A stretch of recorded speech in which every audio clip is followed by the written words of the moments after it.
Hello, everyone. My name is Ray Corcoran. I'm the Student Employment Coordinator at Sault College. Today, I'm going to actually run you through a presentation that's based on, preparing your resume and cover letter. And so we'll get started on that. I'm just going to share my screen here so that you can see the presentation. So we'll jump right in. So what we're going to cover in this workshop is what is the purpose of a resume, some general guidelines for resumes, parts of the resume, various resume styles. So what is the goal of a resume? A resume is a tool to help market your skills and abilities to potential employers. The goal of a resume is to interest employers enough that they want to seek more information about you through a personal interview. Why is a resume important? First, it's a highly competitive job market. So employers may receive hundreds of applications for a single job. In order to be successful, you need to ensure that your resume and cover letter stands out in the crowd.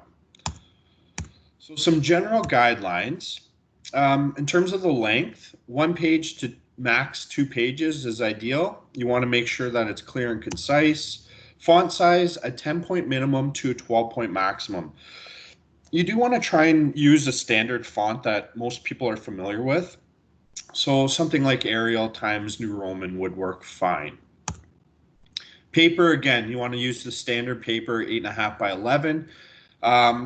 If you're printing it and actually distributing it in person, if you can use a laser printer or a higher quality paper, it definitely helps your resume stand out.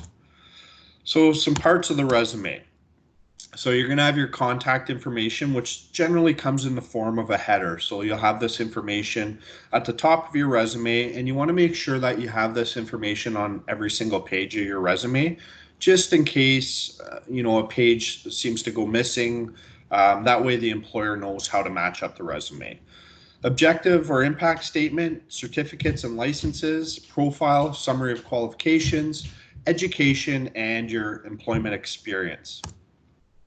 So for your contact information, you want to make sure that you include all your current contact information. So again, full name, complete mailing address, phone number, and email address. And you want to avoid using a nickname to identify yourself. So if you could see here on the right for Taylor Smith, everything's there, it's presented, it's clean, it's easy to read. So generally you want this somewhere centered as a header in your resume. Objective or impact statement. It is optional, but it is good for large organizations. You relate your existing skills directly to the job you are seeking. I guess my interpretation of the objective or impact statement, I think it does serve a little bit more value when you're submitting a resume without including a cover letter. So generally this will happen if you're applying for a part-time position, because generally you're applying for something that might be customer service related. Often you don't necessarily need to have that cover letter. So by having an objective or impact statement, it can identify a few things. So for example, what I often relate to students is in your objective, you want to include something maybe that you're a current student at Sault College. You can mention your program of study. But the important thing is you want to make sure that you're identifying to that employer that you are seeking part-time employment. This helps them avoid any confusion in terms of whether or not you're looking for full-time or part-time. So I really do feel that the objective or impact statement is beneficial, especially when you're looking for part-time work. If you're applying to a full-time graduate type position, you may not wish to include this because often your cover letter is going to touch on many of the things that you would list in your objective. So again, you want to demonstrate what you can do for the company rather than what they can do for you. So here's an example here. To obtain an entry-level food service position where I can use my customer service and communication skills to achieve sales results. Certificates and licenses. So you may wish to include any relevant certificates or licenses that you possess. So some examples would be first aid, CPR, driver's license, WMIS, SmartServe, etc. It is important with your certificates and licenses that you do include dates. So for example, if you're first aid and CPR certified, you want to either include the date that you attained the certification or the date that your certification expires. Either or would be fine. Profile or summary of qualifications. To me, this is likely, I feel this is the most important part of your resume because it's where you can kind of showcase the soft skills and hard skills that you possess that are attractive to the employer that you're seeking a position with. So it's a list of qualifications, personal characteristics, and skills. Um, you can choose to go short paragraph. Honestly, I believe that most people find point form easier to read, and it helps them really identify those key points that are important to the position that they're hiring for. So you want to emphasize your strongest selling features. So again, on the right here, over 10 years of retail customer service experience, strong knowledge of computerized retail point of sale system, customer service training, etc. So you're really getting into the details of either the experiences that you have, but again, you can also use a combination of both soft skills and hard skills that you possess. Education and training. So again, this is obviously a very important section for recent grads and current students. You begin with the highest level and include the program details. Employment experience, again, include positions you have held which are related to the job you're seeking, paid or volunteer. So often a question that I get from this is if there's a placement component to your program, often students will ask me, where should I include the placement information? Well, this is the field that you'd want to include that because at the end of the day, whether it's paid or unpaid, the experiences that you're getting through that placement are basically recreating a standard work environment for that position. So even though it may be unpaid through your placement, the work that you're doing is still employment related because you're still practicing the skills, you're still using the training that you've acquired through your program in order to do the job successfully. So again, you want to include the company name, location, job title, dates of employment, and description of job duties using accomplished statements. So the example here, so practical nurse student placement, March 2013 at the Sault Area Hospital in Sault Ste. Marie, Ontario. Performed nursing interventions such as taking vital signs, applied aesthetic techniques and sterile dressing, ensured infection control under the supervision of the registered practical nurse, assisted patients at mealtime and monitored nutritional intake, bathed, groomed, and dressed patients in a respectful manner while encouraging an environment of independence. So you want to use action words to begin accomplished statements. So using spacing and point form, again, will make this section easy to read. References. So your references should be listed on a separate sheet. You want to provide a list of references when requested. So if you're applying for a job and the job posting isn't specifically requesting that you submit your references at this time, I'd hold off until you get a call for an interview. Once you get that call for the interview and you go into the interview, you do want to make sure that you have copies of your references with you. Ideally, you want to try and choose professional references who can comment on your work habits and abilities. So to me, the ideal reference is always going to be a direct supervisor, someone you've reported to in a previous role who can comment on work habits, can discuss things like your reliability, dependability, those type of things. So understanding that, I guess with our student population, we do have a large number of international students. So for them, it can often be tricky to come to Canada with references from their home country. Even if they do have references, the ability for an employer here in Canada to call overseas, with the differences in time zones, the language barriers, things of that nature, it's probably not going to be a successful reference in that state anyways. So what I often recommend students do, even if they don't have any professional references that they've worked with before, is ask your faculty. Often our faculty is very receptive to that request and are often willing to provide a reference for our students. So, but again, what's very important for references is you always want to make sure that you're asking for permission before you decide to use someone as a reference, because the last thing you want is for one of your references to be caught off guard and trying to think back, I'm not sure I remember this person. So again, you want them to be able to provide that proper reference for you. So by making sure that you ask for permission and giving them a heads up when you are applying for jobs, it will help them provide a better reference for you. So your reference sheet, you want to include the names, addresses, emails, phone numbers of your references. Again, always ask permission before you include any information on your reference sheet. Consider giving your references a copy of your resume so they will be prepared to talk to employers. I think this is a great practice to do. That way, even if it's been a few years since you've worked with a reference of yours, this way they can kind of stay informed on what you've been doing since you've left that company. And again, they'll be able to provide a stronger reference for you. So this example here, so Quinn Smith, senior manager, social work at the Sault Area Hospital. You've got the phone number and you have his email address as well.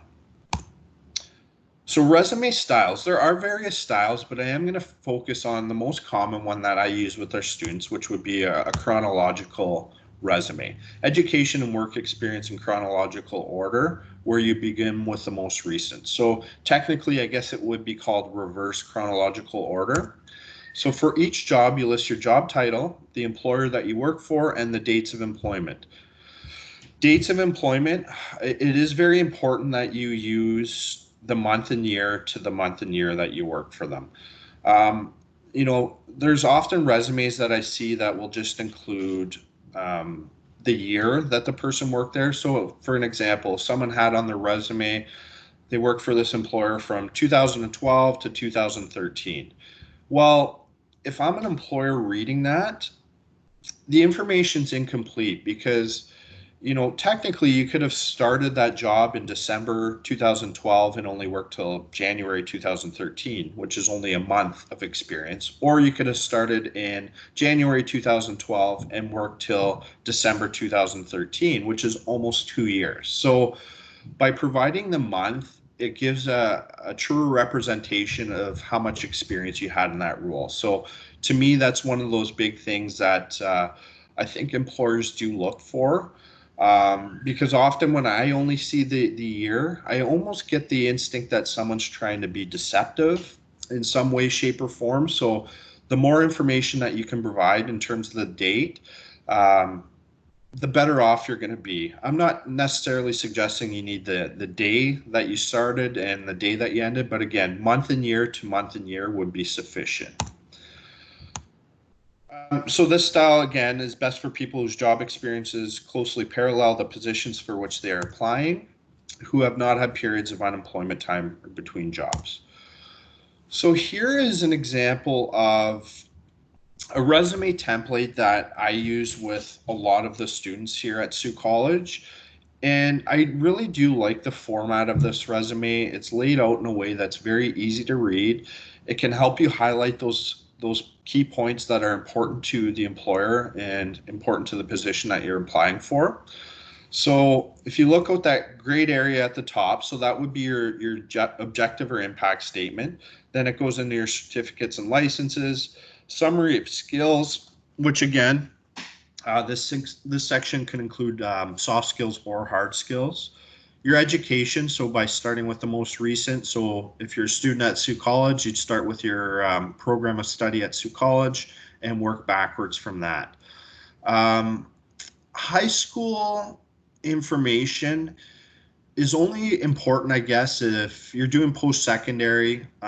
So let's say you came from high school to Sault College, you may want to include that. But in many instances, a lot of our students do have prior post-secondary education as well.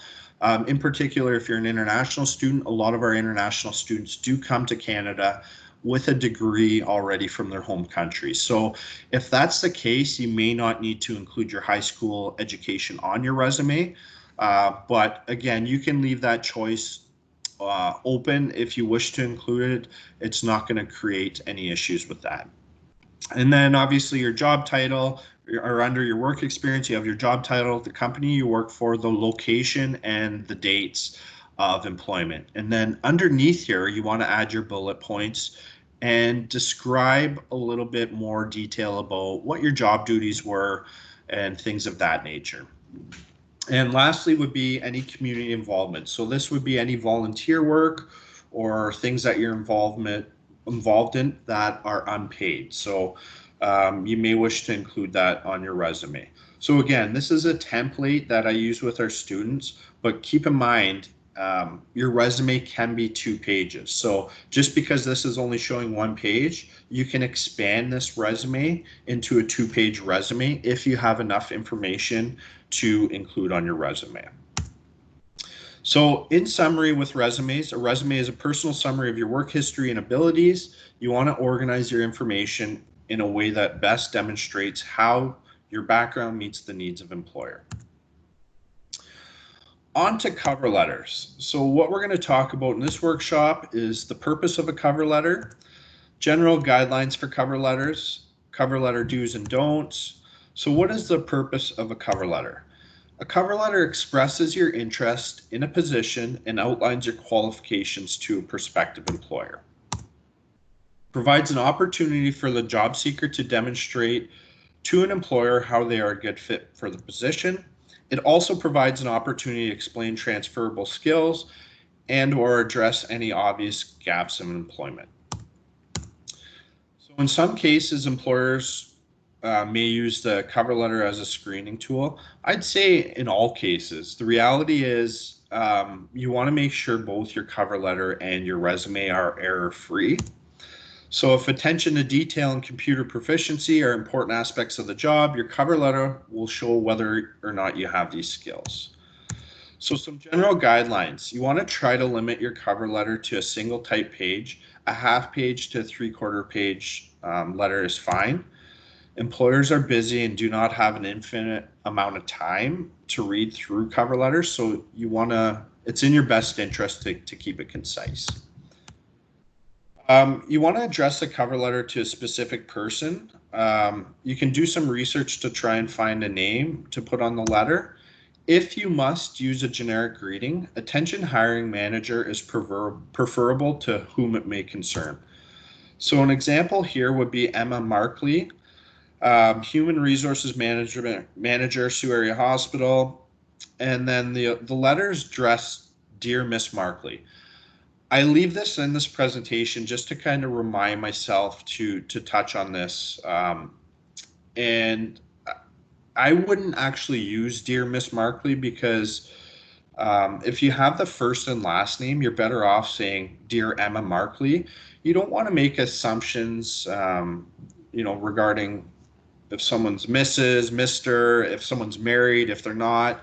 So instead, if you get the first and last name, I'd go the route of using their full name when you do address this letter. So another example would be, Human Resources, PUC Services, Dear Hiring Manager. So again, if you don't have a specific person's name that you're applying to, Dear Hiring Manager would be sufficient in this case. So a good rule of thumb is to structure your letter with 3 paragraphs. It could be more, depending on your situation. The first paragraph, what you want to do is identify what position you're applying for within the company. You can also identify where you saw the posting. Employers actually do like this because essentially you're providing them with a little bit of free marketing research for them. So for example, if you found a job posting on Indeed, you can mention in your letter, I came across the posting for this position on Indeed. So this way, at least you're letting the employer know where they're getting their hits from in terms of their job postings. Second paragraph, you're explaining and demonstrating how you meet the requirements of the job.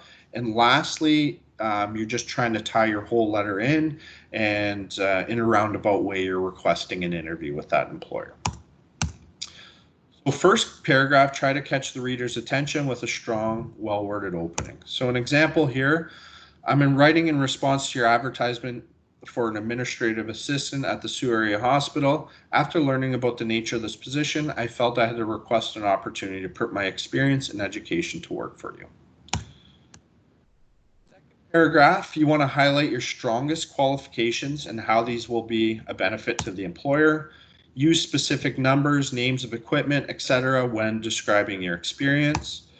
So an example, while working as an administrative assistant for an international bank, I assisted the director of marketing in the administration of a satisfaction survey to over 10,000 bank customers. So again, you're using some detail, you're using numbers, facts, figures that can help put that point across that you have the skills and experiences to perform well in the job. And lastly, again, you're closing your letter by referring the employer to your attached resume and then requesting an interview. So I've attached my resume for your consideration and look forward to discussing this opportunity at Sault Area Hospital with you. Please feel free to contact me to arrange an interview time at your convenience. I look forward to hearing from you sincerely. So some cover letter do's and don'ts.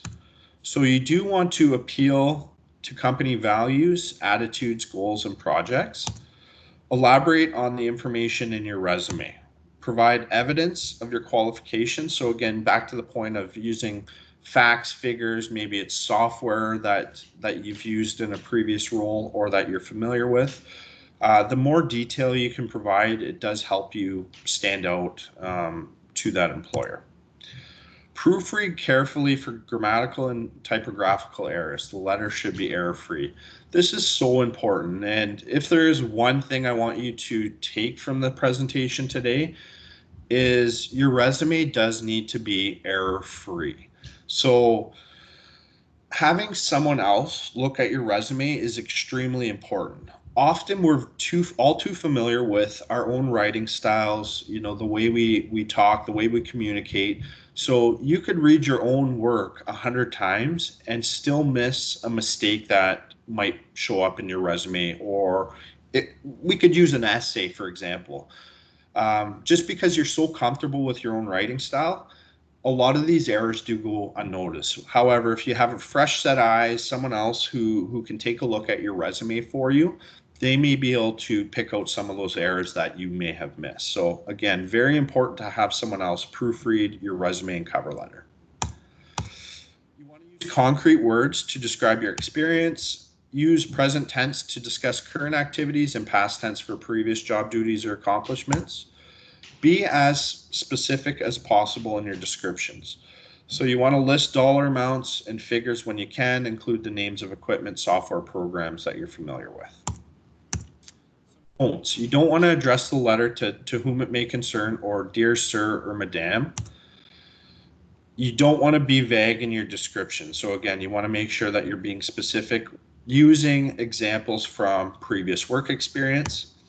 You don't want to use weak verbs in your resume or cover letter, such as endeavored, tried, hoped, and attempted. Instead, use confident verbs like succeed, achieved, increased, and developed.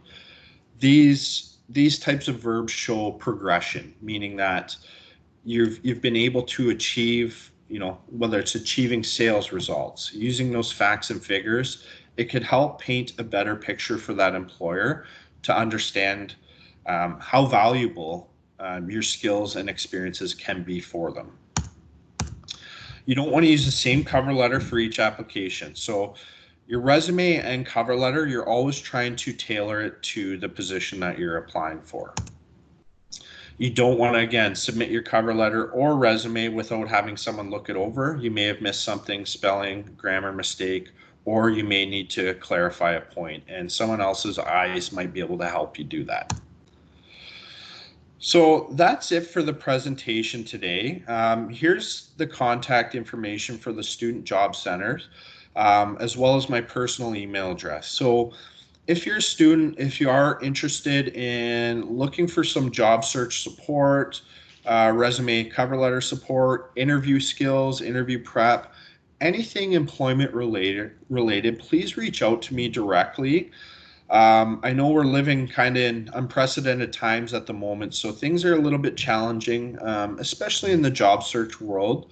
But just know that Sault College student support, we are here to help you as best we can. So please feel free to reach out. The best way to obviously reach me right now, considering I am working from home, is via email. So if you send me a quick email, if you'd like to book an appointment, we can do a video chat through Microsoft Teams, and we can have that conversation. And again, we're here to help you. We hope you are staying safe at this time, and hopefully we can get back to the college sooner than later. But again, don't hesitate to reach out. Thank you very much.